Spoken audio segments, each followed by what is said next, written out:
My child, give me 2 minutes before you decide anything tonight. 2 minutes.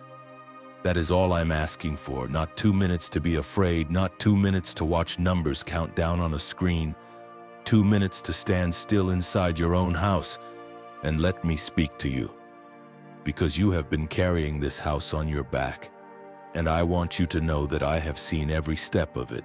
Not the house on paper, not the address, not the rent, not the loan, not the square footage. I mean the whole living weight of it, the people inside, the bills stacked on the counter, the sounds in the walls at night, the silence that is somehow louder than the sounds.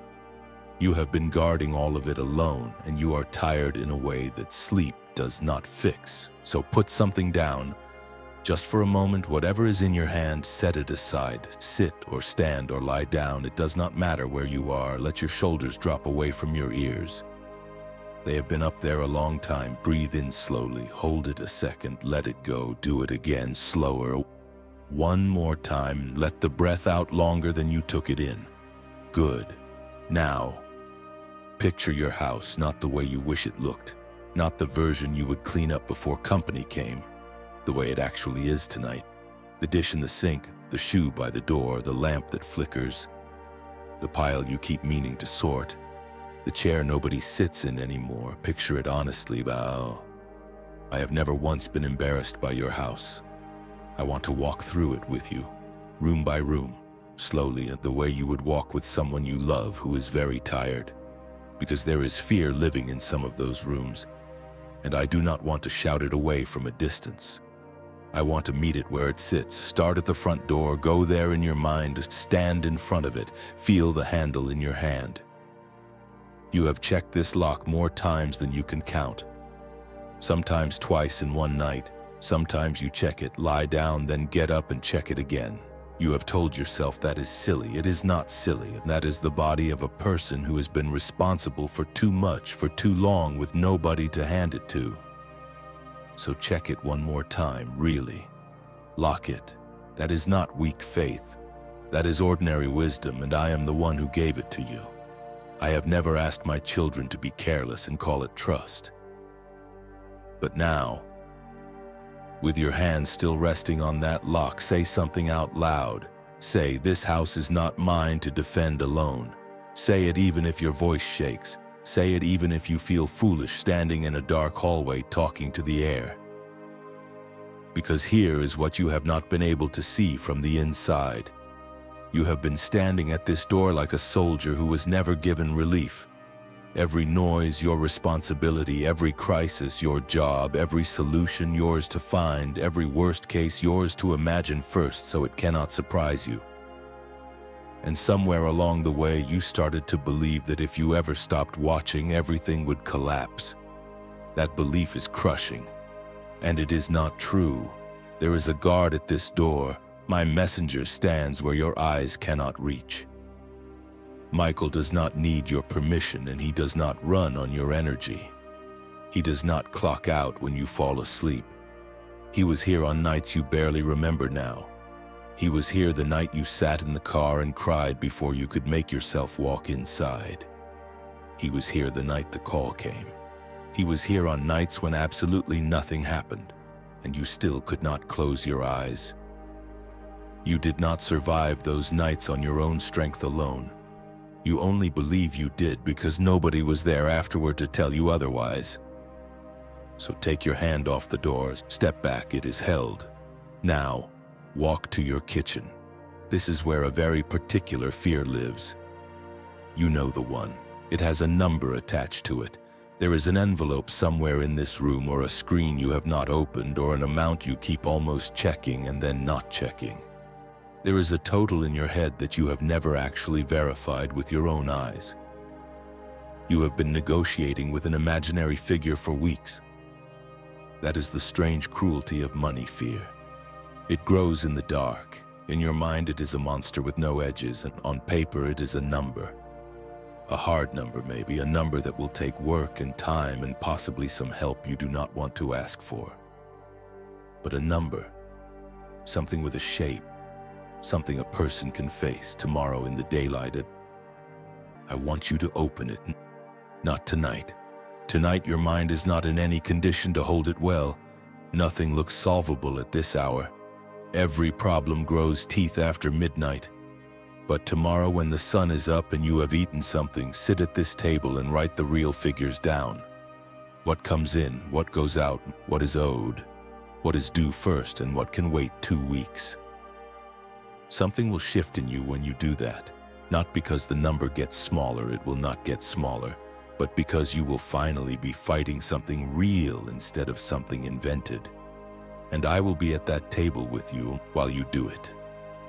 Now, before you leave this room, I want you to remember something with me, because you have decided quietly that you have always been on your own with this. That is the story fear has been telling you at this counter. And it is not accurate. Think back. There was a month you genuinely did not know how you would make it. You did the math and it did not work. You lay awake and could not find the answer, and you made it. Maybe barely. Maybe with a payment plan and a lot of shame. Maybe with help from someone you did not want to ask. Maybe the thing you were dreading got delayed by exactly the number of days you needed. Think of another one.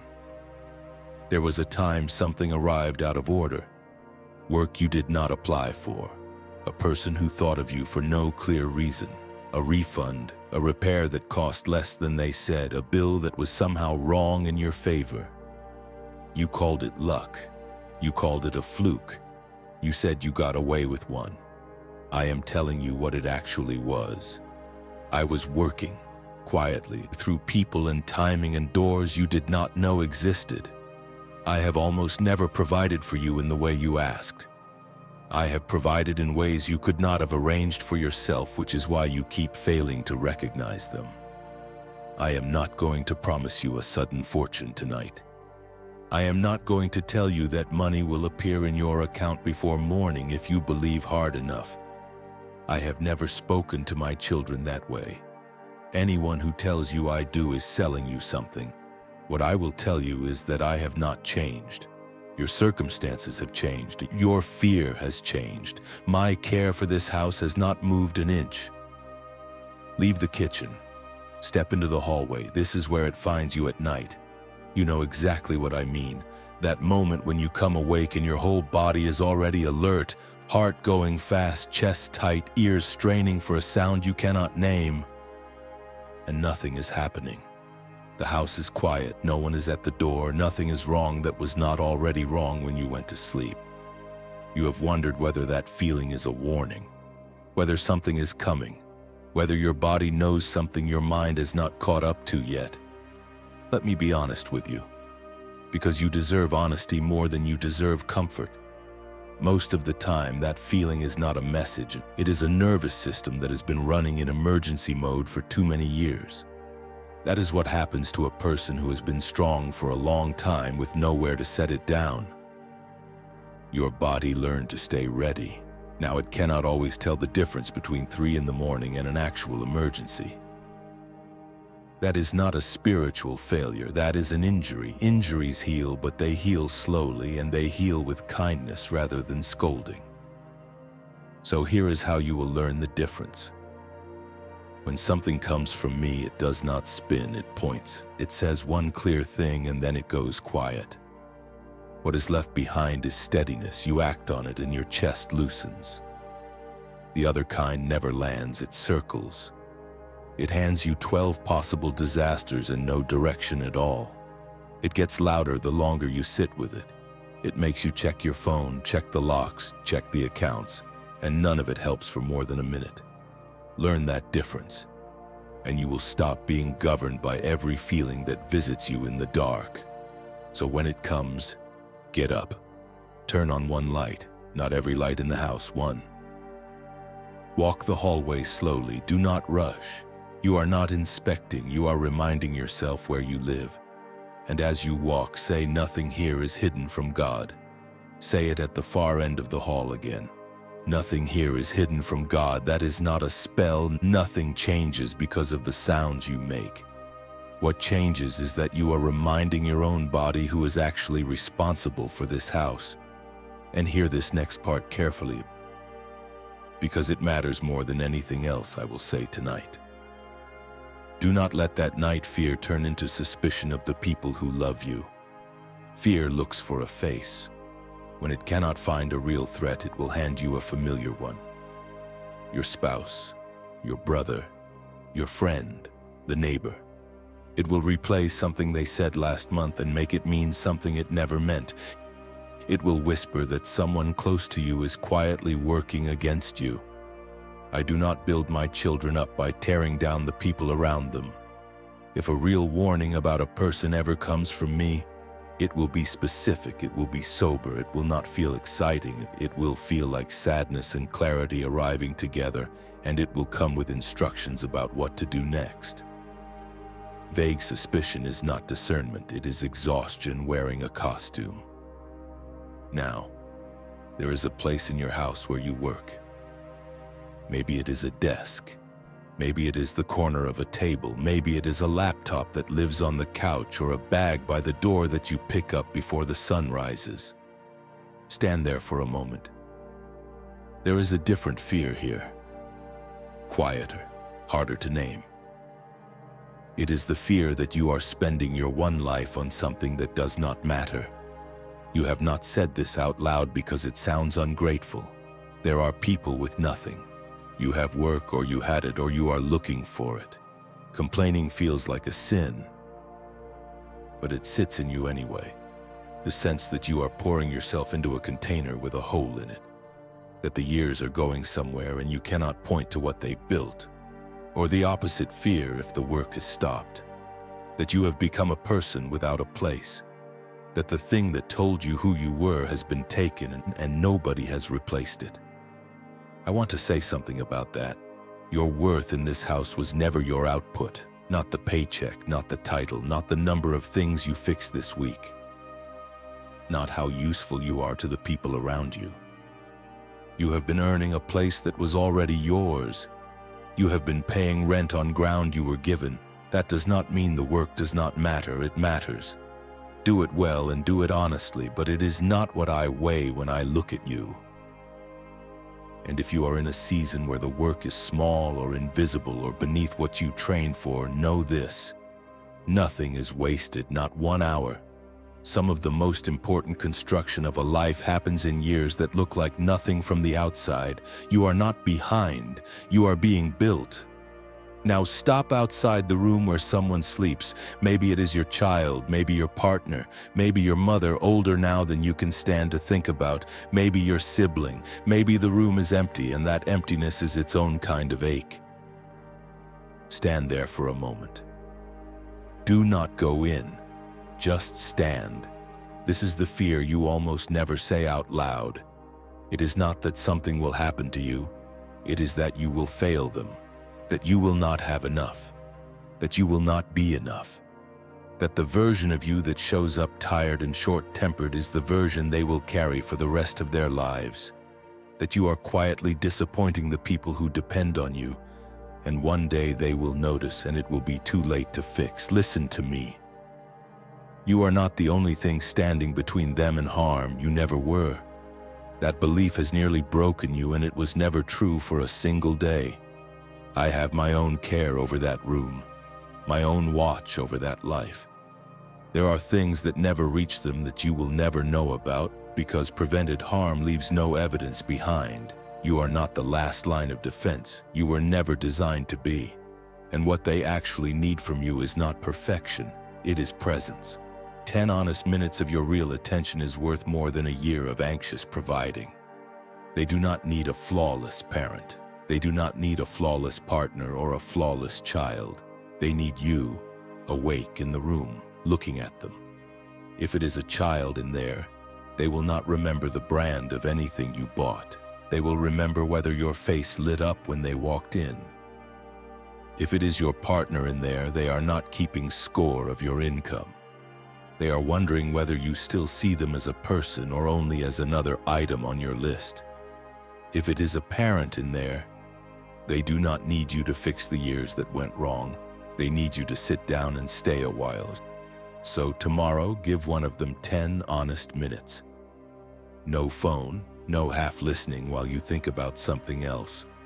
Ask one real question and then be quiet long enough to actually hear the answer. That is protection too. You are building something inside them that will hold long after you are gone. Now, there is another room. You know the one. Every house has one. Maybe it is a closed door.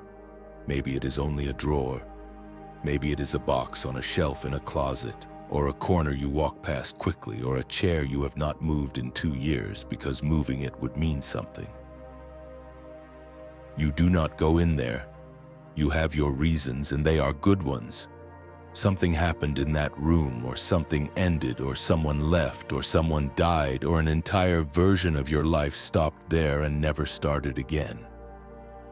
And you decided that the only way to keep functioning was to keep the door shut.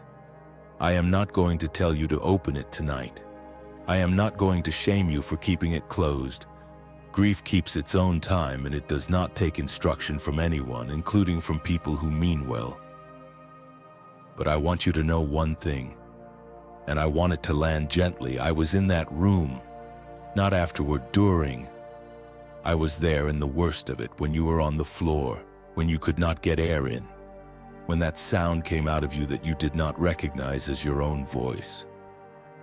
I did not step out and come back later once things were tidy and you were presentable again. I was there in the middle of it, and I did not look away, and I was not disgusted by any of it. You felt abandoned. I understand exactly why you felt that way, and I am not offended by it. But absence and silence are not the same thing. I was quiet because there was nothing that could be said in that hour that would have helped.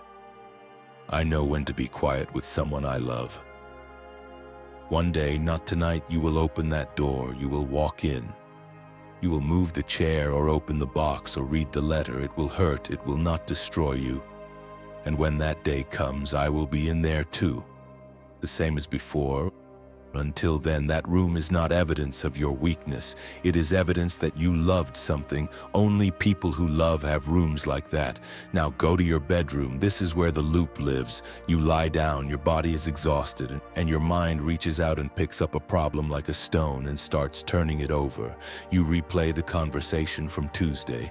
You rehearse the one you have not had yet. You solve a crisis that has not happened. You draft an argument you will never say to a person who will never hear it. You do the math again, even though the math has not changed since this afternoon. You have tried to force yourself to stop. Forcing has never worked once, not in your entire life. So try something different. Say this out loud into the dark. I am done working tonight.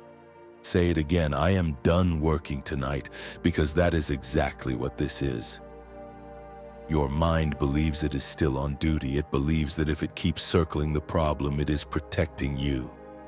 It is not protecting you. It is grinding you down so that tomorrow, when you actually could do something useful, you will be too depleted to do it. Nothing you solve at 3 in the morning is real. You already know this. Every plan made at that hour looks different by 9, so hand it over. Say, God, this is yours until morning. And when it comes back, and it will come back inside of a minute, say it again. God, this is yours until morning. You might say it 40 times. That is not failure, that is practice. Every time you say it, you are teaching a body that forgot how to rest that rest is permitted again. Now let me tell you what I am actually promising. Because you have been told things in my name that I never said. You have heard people claim that if you believe correctly, nothing bad will ever touch your house. That the right words in the right order build a wall around your life.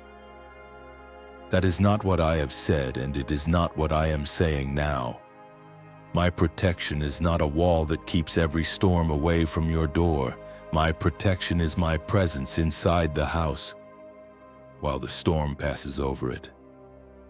Look at your own life. Honestly, things came. Some of them came hard. There was the year money ran out. There was the diagnosis, yours or someone else's. There was the person who left or the person who was taken. There was the job that ended without warning. There was the season you stopped answering your phone. There was the month you do not talk about with anyone.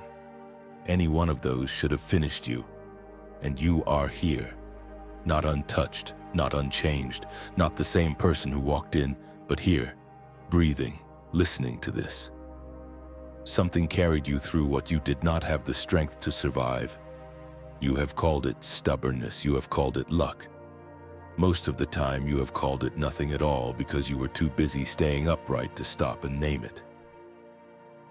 I am telling you what it was. I do not always stop the thing. But I have never once let go of you inside the thing, and I am not going to start now. There will still be hard days in this house. I will not lie to you to keep you listening. But you will not face a single one of them by yourself, not one. Now, walk to your window. Look out. It is probably dark. Most people hearing this are hearing it in the dark. I want you to think about how morning actually arrives. It does not arrive all at once. There is no single moment when night ends and day begins. There is a slow gray, then a thin line at the edge of things. Then shapes you can almost identify. Then color. And by the time it is fully light, you cannot say exactly when it changed. That is how I move in a life. You keep waiting for the dramatic moment. The phone call, the check, the apology, the sudden reversal that makes all of it make sense at once. Meanwhile, I've been lifting things at the edges for months and you have not noticed because you are watching for a sunrise that arrives in one piece. So look at the edges. You handled something last week that would have wrecked you 2 years ago. You said no to something you would have said yes to. You cried and then you got up. You caught yourself sliding into an old thought and you did not follow it all the way down. You apologized faster than you used to. You held a boundary you would have dropped. You asked for help once, which you never did before. That is the gray light at the edge of the sky. That is exactly how it begins. And let me show you something further out. Imagine this house 3 months from now. Not a fantasy, not a different house with different problems. This one. The bills are still coming. Some of them are paid. One of them has a plan attached to it now, and the plan is working slowly, and slowly is fine. You still wake sometimes at that hour, but you know what it is now. You do not panic at your own heartbeat.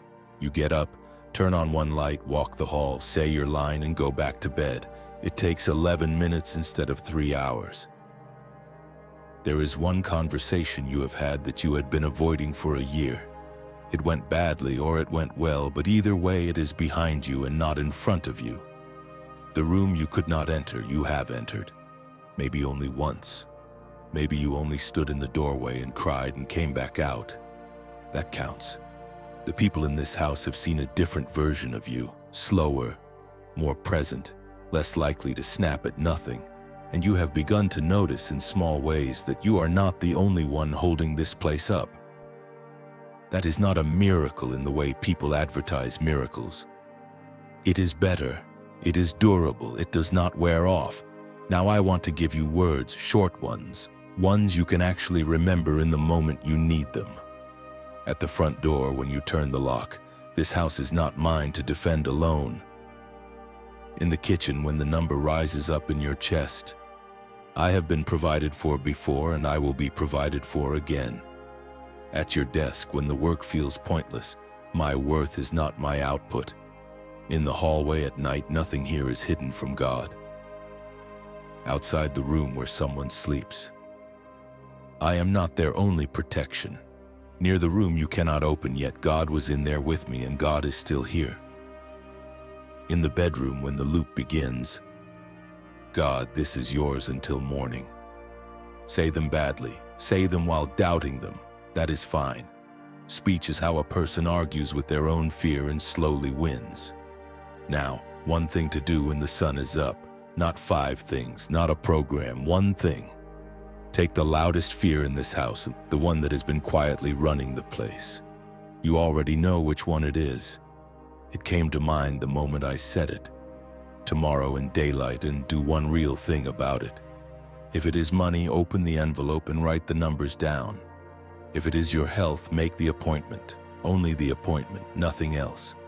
If it is a person, send the message you have been drafting in your head for a month. 2 sentences is enough. If it is a decision, tell one trustworthy human being that you are facing it. And that last part matters more than you think.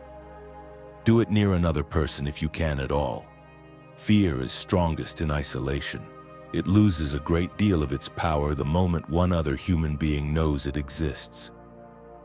I have never asked my children to carry things privately. That was never the design. The belief that strong people suffer in silence did not come from me.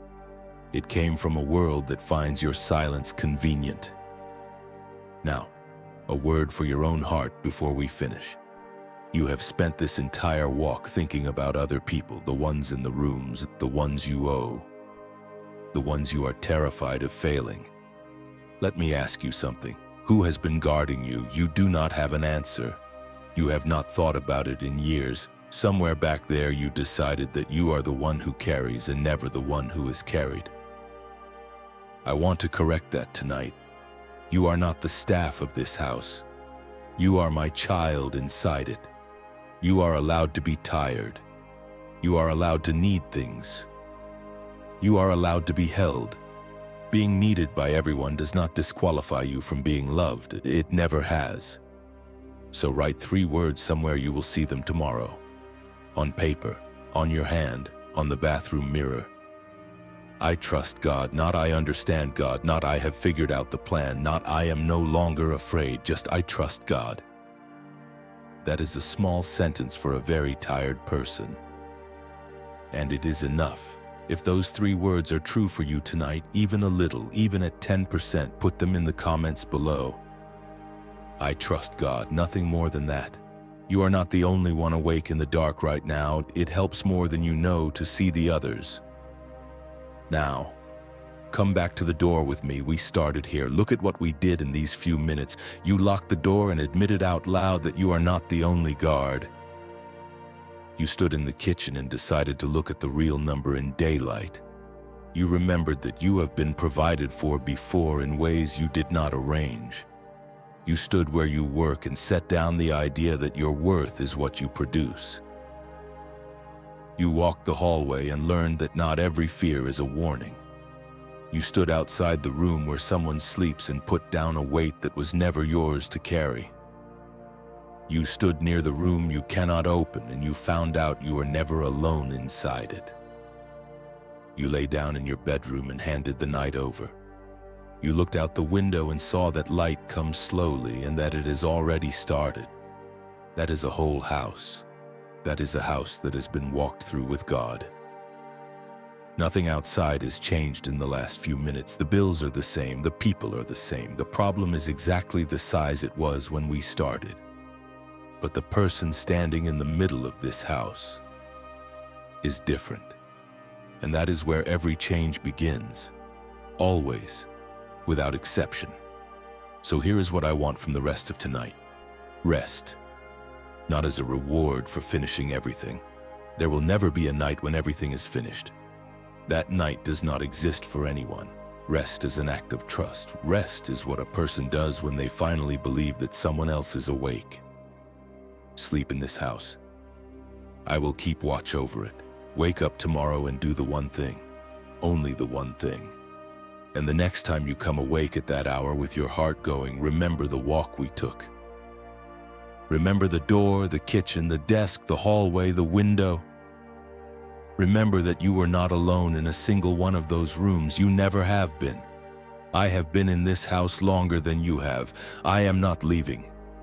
If this reached you tonight and you would like more of these when they come, you can subscribe. There is no pressure in that. There is no countdown, no threat, no warning about what you lose if you walk away.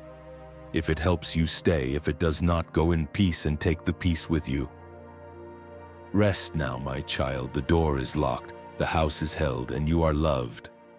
Far more than you have ever allowed yourself to believe.